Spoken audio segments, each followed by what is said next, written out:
খবর দিন ভরে একটা ছবি দেখাবো আপনাদের। প্রথমে ছবিটা দেখুন। প্রদীপ বিজলি বিজেপি প্রার্থী, তিনি বসে আছেন, কিন্তু তার টেবিলের সামনের ছবিটা দেখুন। টেবিলে আগ্নেয়াস্ত্র।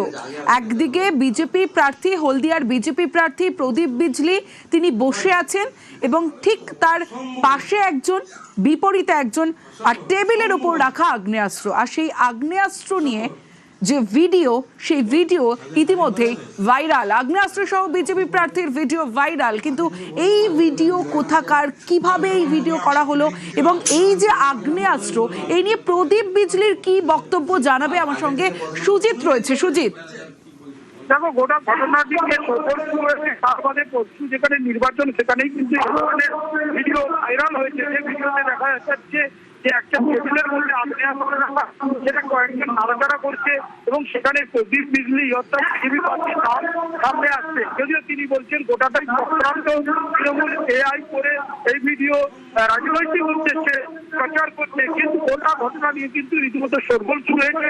আজকে ভোটের প্রচারের শেষ দিন, তার মধ্যে পরশু ভোট, তার আগে এ ধরনের ঘটনা নিয়ে রাজনৈতিক চাপানোতর চলছে এবং গোটা বিষয়টি নিয়ে তদন্ত শুরু হয়েছে।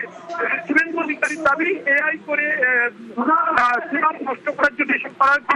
কিন্তু গোটা বিষয়টি হলদিয়ার নির্বাচনের আগে একটা শোরগোল ফেলে দিয়েছে।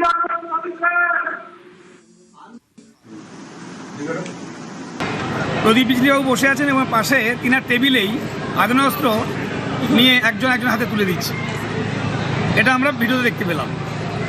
তো জানি না এরা ভোটের আগে এইভাবে সন্ত্রাস তৈরি করে মানুষকে ভয় দেখিয়ে হয়তো ভোটে জিততে চাইছে। একজন প্রার্থী তিনি সেখানে তার টেবিলে আগ্নেয়াস্ত্র একজনের কাছে আরেকজন হস্তান্তরিত করছেন এবং তিনি বসে আছেন।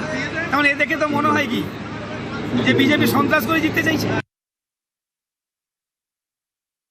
করে কিছু করা যাবে না, ও সব এআই করে, আজকাল এআই এর দিন, এআই করে ওই সব করছে নোংরামি। আমি কোনোদিনই আমার ওই সব নেই। আমার নামে থানায় একটা ডায়েরি নেই। 294টা ক্যান্ডিডেটের মধ্যে আমি একজন ক্যান্ডিডেট, যার নামে হলদিয়ার কোনো থানায় ডায়েরি নেই। আর আবার আগ্নেয়াস্ত্রের কথা বলে। লক্ষণ ঘোড়ই দুর্গাপুর পশ্চিমের বিজেপি প্রার্থী, তার সঙ্গে বচসা, সেই ছবিটা প্রথমে আপনাদের দেখাবো। দেখুন।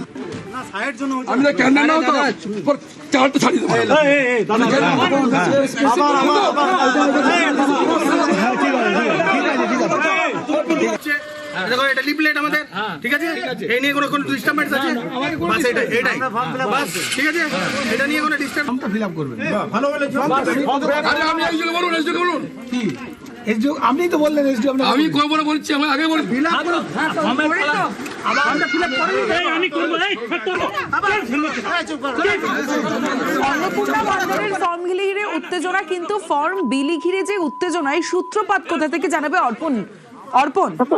একেবারেই দুর্গাপুরের যে 35 নম্বর ওয়ার্ড পুরসা গ্রাম রয়েছে, সেখানে কিন্তু লক্ষণ চন্দ্র ঘড়ুই বিজেপির প্রার্থী, সেই প্রার্থী কিন্তু প্রচারে যাচ্ছেন বাড়ি বাড়ি, এবং বাড়ি বাড়ি যে প্রচারে যাচ্ছেন এবং সেখানেই অন্নপূর্ণা যোজনার ফর্ম ফিল আপ করা হচ্ছে, এমনই অভিযোগ তুলছে তৃণমূলের তরফ থেকে। এবং স্থানীয় যারা তৃণমূল নেতৃত্ব রয়েছে, তারা কিন্তু ওই প্রচারের সেখানে যান, যেখানে লক্ষণ ঘড়ুই প্রচার চালাচ্ছিলেন, এবং সেখানে কিন্তু তৃণমূল কর্মী সমর্থকদের সাথে লক্ষণ ঘড়ুই, যিনি প্রার্থী রয়েছেন বিজেপির, তার সাথে কিন্তু রীতিমতো কিন্তু বচসা শুরু হয়ে যায়।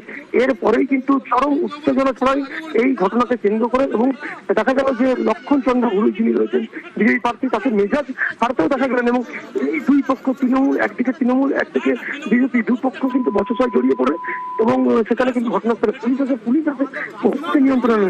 যদিও যেটা অভিযোগ করা হচ্ছে তৃণমূলের তরফ থেকে, যে বাড়ি বাড়ি প্রচারে গিয়ে তারা অন্নপূর্ণা ভান্ডারের যে ফর্ম, সেই ফর্ম ফিল আপের আবেদন জানাচ্ছে, এমনটাই অভিযোগ করছেন। অন্যদিকে কিন্তু বিজেপির তরফ থেকে এই অভিযোগ অস্বীকার করা হচ্ছে, এবং তারা যেটা জানাচ্ছে যে প্রচার, সেই প্রচারে কিন্তু চলছে, তারা কোন রকম ফর্ম ফিল আপ বা ফর্ম বিলি করেন।